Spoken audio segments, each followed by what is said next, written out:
Jinggoy Estrada, mga sangkay, nilaglag ang kanyang kapwa senador na si Mark Villar. Nako po, tingnan natin.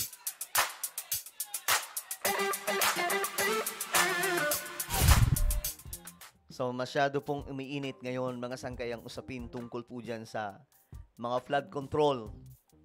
Talaga nga namang nagkakalabasan na ng baho, mga sangkay. Eto, si Jinggoy kasi nagsalita na po. Mukhang hindi na po nakapagtimpi, no? Pag-usapan po natin yan. Bago tayo mag-umpisa, guys, sa mga hindi pa po dyan nakakapag-subscribe, tayo po ay 1.55 million subscribers na. Alright? Eh naman, kung ikaw ay hindi pa po nakakapag-subscribe, makikita nyo po yung subscribe button. Sa baba ng video na to, i-click nyo lamang po yung subscribe, i-click ang bell, at i-click nyo po yung all. Sa mga nanonood naman po sa Facebook, syempre, i-follow nyo po yung ating Facebook page. Okay, umiinit po ang usapin, mga sangkay, tungkol po dito sa mga flood control projects. Isa pong nakakakilabot na korupsyon ang nangyari at ngayon lamang po na-discover sa ilalim po ni Pangulong Bongbong Marcos na mismo ang Pangulo natin ang hindi kinabahan na isiwalat ito, mga sangkay. Alam nyo, kahit po masira ang pangalan ni PBBM at ng kanyang administrasyon, mukhang walang pakialam si BBM eh. Ang importante sa kanya dito may ilabas kung ano ang totoo eh. Ngayon kasi, itong si Jinggoy mukhang hindi na po nakatiis. Ayan. Ghost project, sabi po dito, existed during Villar's time in DPWH. Sabi po ni Estrada. Naku, nilaglag na po yung kanyang kapwa senador. Diba? Kasi noon, mga sangkay, ako, nakita ko naman, kasi ako dati, syempre supporter po ako ni PRRD. At isa rin po ako sa humahanga noon kay Mark Villar. Magiging honest po tayo dyan. Kasi para po siyang si Mark, sino ba yun? Si Vince Dizon pala. Itong si Mark Villar, parang si Vince Dizon. Ngayon, ng DOTR Secretary, lagi pong nasa kalsada, may mga tiniting na mga projects. Ngayon, mga sangkay, hindi rin po maaalis sa atin yung tanong, since siya po ang DPWH Secretary at that time, kung ano ang nangyari sa mga projects ni PRRD. Totoo ba yang nag-i-exist o isa pong ghost projects? Ayan o, sabi po ni ni Estrada dito, ghost or non-existent projects have been haunting the Department of Public Works and Highways. Ayan, DPWH, even during the term of Senator Mark Villar, who headed the agency during the Duterte administration, according to Senate President Jinggoy Estrada. Diyos mio marimar. Malaking mga sangkay, malaking pasabog. At hindi ko po akalain na magsasalita dito si Jinggoy. Dahil magtropa po itong dalawang to, mga sangkay. Pero ngayon kasi, alam nyo, kailangan na rin po talagang ikanta. Ang dapat ikanta.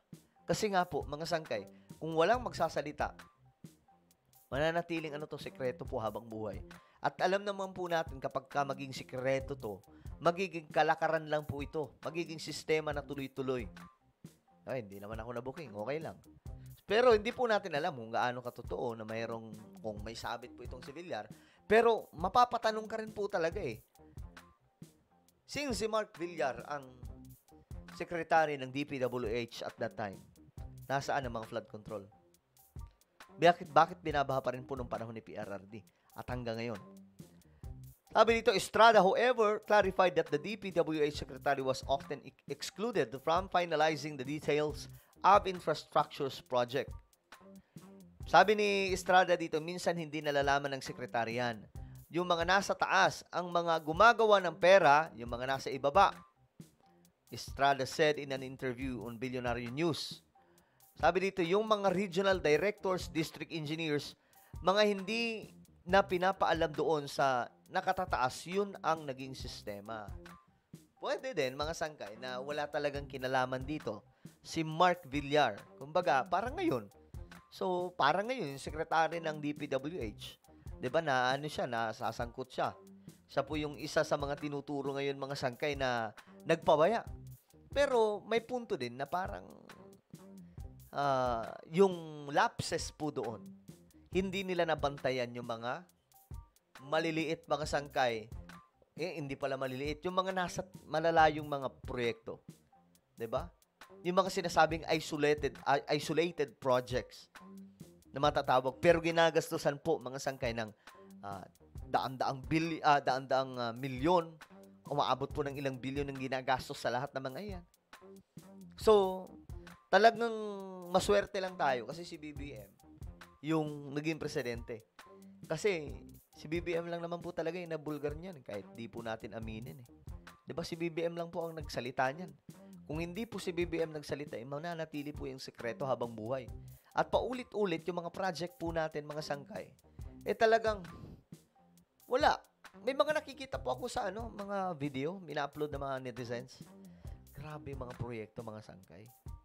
Grabe, may iba nga doon, nakita ko flood control, tapos alam mo yung pinangdikit, yung parang epoxy. Pinangdikit mga sangkay sa crack. Di ba may mga tililing mga sangkay ng mga engineers? Ba't sila pumapayag sa ganun? Pambihira, oh. Katulad nito mga sangkay. Ito dapat to sagutin ni Senator Mark Villar eh.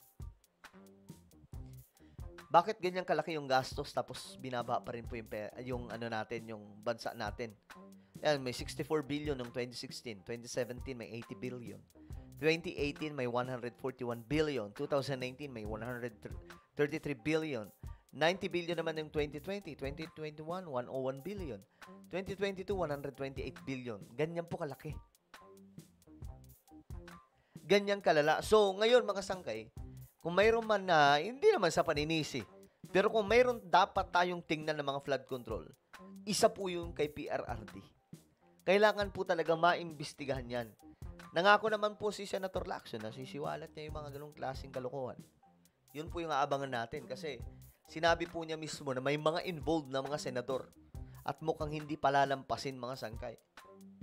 So, malalim to malalim po itong ito pa nga, he further alleged that district engineers and regional directors collude with officials of the Commission on Audit or COA to manipulate government projects. Grabe. Hindi papayag ang COA na yan kung wala silang matatanggap. Nako, ayan na, nagkakabulgara ng mga sangkay. Pero, alam nyo guys, itong ganitong klaseng kalakaran, noon pa po talaga ito. Pasalamat lang po talaga tayo. Si PBBM po ang naging presidente. At least, nabuksan po. Hindi natakot si BBM na isiwalat ito. Kasi kung hindi, si BBM, nako, forever na pong sekreto ito. Diba? Well, kung kayong tatanungin, anong sa tingin nyo? Involved ba talaga dito si Mark Villar? Tama ba dito si Senator Estrada? Noon pa ito mga ghost projects? Comment down below mga sangkay. Meron po tayong YouTube channel, Sangkay Revelation. Hanapin nyo po ito sa YouTube. Kapag nakita nyo na, i-click nyo po yung subscribe, i-click ang bell, at i-click nyo po yung all. Ako na po yung magpapaalam. Mag-iingat pong lahat. God bless everyone.